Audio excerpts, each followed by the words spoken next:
आज हम सीखेंगे संक्षारण कोरिजन क्या होता है और उससे कैसे बचा जा सकता है। Iron articles are shiny when new. लोहे की बनी वस्तुएं चमकीली होती हैं जब वो नई होती हैं, but get coated with a reddish brown powder when left for some time.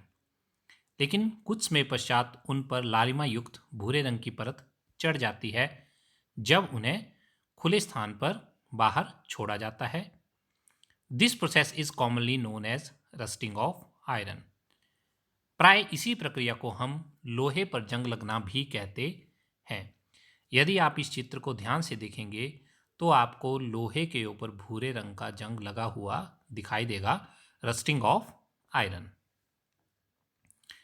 Iron, when exposed to moist air for a long time, acquires a coating of brown flaky substance called rust, hydrated iron oxide.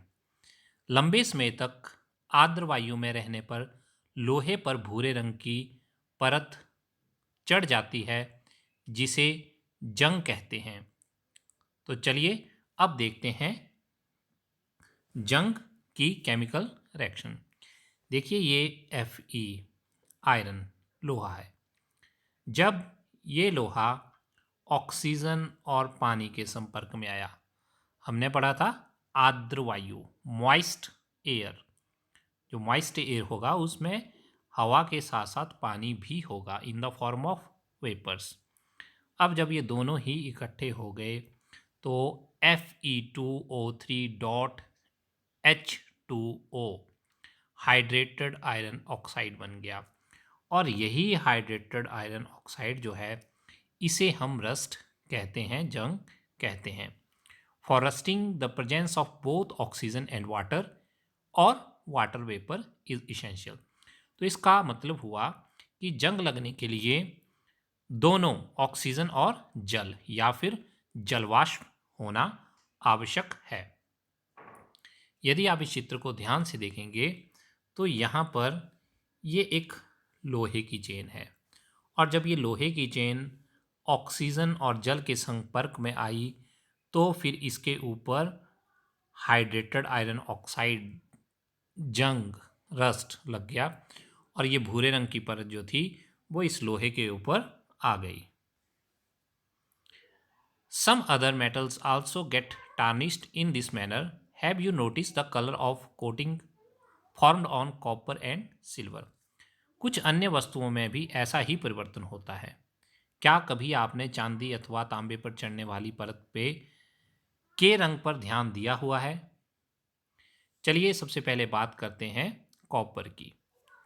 अगर आप इस चित्र को ध्यान से देखेंगे तो जब कॉपर जल, कार्बन डाइऑक्साइड और ऑक्सीजन के संपर्क में आया तब कॉपर हाइड्रो ऑक्साइड और कॉपर कार्बोनेट की फॉर्मेशन हुई। और ये जो कॉपर के ऊपर आपको हरे रंग की परत दिखाई दे रही है, ये कॉपर कार्बोनेट की ही परत होती है जिसे कॉपर का कोरिजन या तांबे का संक्षारण भी कहा जाता है। तो इस प्रकार से हमने जाना copper react with moist carbon dioxide in the air and slowly loses its shiny brown surface and gains a green coat. This substance is basic copper carbonate। जो हरे रंग की परत आती है कॉपर के ऊपर वो बेसिक कॉपर कार्बोनेट होता है। तो कॉपर वायु में उपस्थित आर्द्र कार्बन डाइऑक्साइड के साथ अभिक्रिया करता है। देखिए यहीं पे तीन चीजें आ रही है, वायु ऑक्सीजन, आर्द्र कार्बन डाइऑक्साइड CO2 और उसमें नमी भी है तो वाटर भी आ रहा है। इस मीन्स कि कॉपर ऑक्सीजन, कार्बन डाइऑक्साइड और वाटर के साथ रिएक्ट कर रहा है, और रिएक्ट करने के बाद इसकी सतह से भूरे रंग की चमक धीरे धीरे खत्म हो जाती है और इस पर हरे रंग की परत चढ़ जाती है, और यही पदार्थ बेसिक कॉपर कार्बोनेट होता है। अब बात करते हैं चांदी की। अगर आप इस चित्र को ध्यान से देखेंगे तो इस तरफ आपको चांदी का जो चम्मच है वो चमकता हुआ दिखाई दे रहा है, परंतु इस तरफ जो चांदी का चम्मच है उसकी चमक फीकी पड़ चुकी है। उस पर हल्की हल्की काले रंग की परत आ चुकी है। तो देखिए होता क्या है, सिल्वर ऑक्सीजन और ऑक्सीजन में उपस्थित हाइड्रोजन सल्फाइड H2S के साथ रिएक्ट करता है और ये रिएक्टेंट प्रोडक्ट बनाते हैं सिल्वर सल्फाइड और वाटर। और जो ब्लैक लेयर है इस चम्मच के ऊपर वो सिल्वर सल्फाइड की ही है। तो इस प्रकार से हमने सीखा silver articles become black after sometimes when expose to air. खुली वायु में कुछ दिन छोड़ देने पर चांदी की वस्तुएं काली हो जाती हैं। This is because it reacts with sulphur in the air to form a coating of silver sulphide. चांदी का वायु में उपस्थित सल्फर के साथ अभिक्रिया कर सिल्वर सल्फाइड की परत बनाने के कारण ऐसा होता है। अगर इसी केमिकल रिएक्शन को हम देखें तो सिल्वर हाइड्रोजन सल्फाइड और ऑक्सीजन के साथ रिएक्ट करता है और ब्लैक कलर की सिल्वर सल्फाइड और वाटर की फॉर्मेशन करता है। When a metal is attacked by substances around it such as moisture, acid, etc., it is said to be corrode and this process is called corrosion. जब कोई धातु अपने आसपास अम्ल, आर्द्रता आदि के संपर्क में आती है तब ये धातुएं संक्षारित हो जाती हैं और इसी प्रक्रिया को संक्षारण कहा जाता है। देखिए संक्षारण बहुत ही हानिकारक है। हर वर्ष बहुत बड़ी बड़ी मशीनों और जो पानी के जहाज होते हैं उनका बहुत सारा लोहा जो है वो जंग के कारण ही खराब हो जाता है।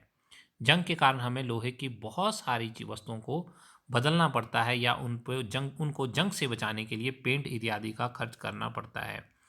तो अब हम जानते हैं कि इस संक्षारण से कैसे बचा जा सकता है। Prevention from corrosion. The rusting of iron can be prevented by painting, oiling, greasing, galvanising, chrome plating, anodising and making alloys. आप पेंट करके, तेल लगाकर, ग्रीज लगाकर, यशद लेपन, क्रोमियम लेपन, एनोडीकरण या मिश्र धातु बनाकर लोहे को जंग से बचा सकते हो। अब बात करते हैं सबसे पहले गैल्वेनाइजेशन की। Galvanisation is a method of protecting steel and iron from rusting by coating them with a thin layer of zinc. लोहे एवं इस्पात को जंग से सुरक्षित रखने के लिए उन पर जस्ते की परत चढ़ाने की विधि को ही यशद लेपन कहते हैं। देखिए ये जो पाइप्स हैं इनमें लोहे के साथ साथ लोहे के ऊपर जिंक जस्ते की परत को चढ़ाया जाता है जिससे इन पाइप्स को जंग नहीं लगता है। The galvanized article is protected against rusting even if the zinc coating is broken. जस्ते की परत नष्ट हो जाने के बाद भी यशद लेपित वस्तु जंग से सुरक्षित रहती है। क्या आप इसका कारण बता सकते हो? Can you reason this out? देखिए ये इसलिए होता है because the outer layer of zinc of any galvanised material react with atmospheric oxygen to form zinc oxide which is stronger than zinc. अब यदि किसी यशद लेपित गैल्वेनाइज्ड वस्तु पे उसकी परत जो है वो टूट भी जाती है तो जिंक जो उपस्थित है वो वायु से रिएक्ट करता है और जिंक मिलकर जिंक ऑक्साइड बनाता है। साथ में ही जिंक ऑक्साइड बन जाने के कारण वो वस्तु जो है वो जंग से भी बची रहती है। तो चलिए अब हम देखते हैं कि अलॉय या मिश्रातु जिन्हें हिंदी में कहते हैं वो क्या होते हैं। An alloy is a homogeneous mixture of two or more metal or a metal and a non metal. तो दो या दो से अधिक धातुओं या अधातु और धातु के मिश्रण को जो समांगी मिश्रण होगा उसे ही मिश्रातु या अलॉय कहा जाता है। अब ये अलॉय बनते कैसे हैं?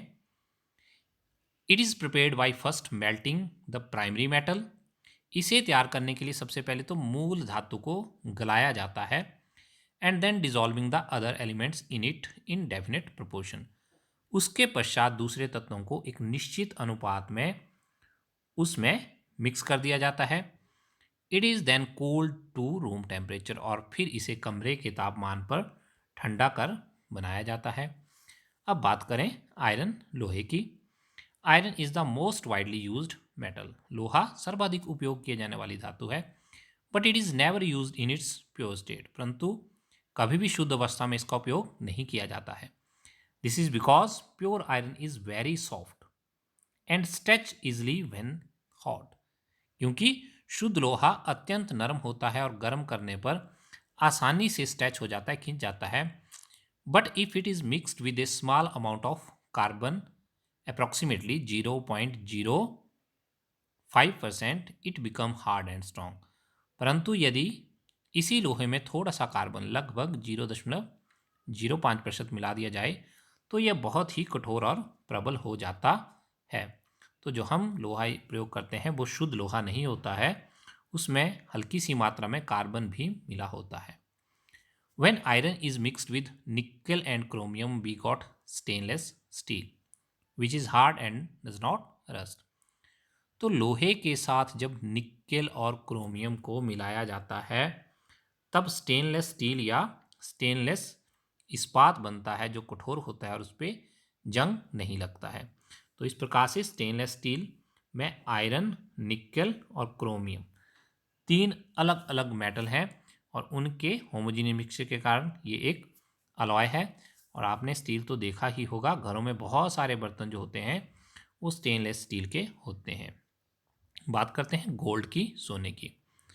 Pure gold known as 24 carat, जो शुद्ध सोना होता है वो 24 कैरेट होता है।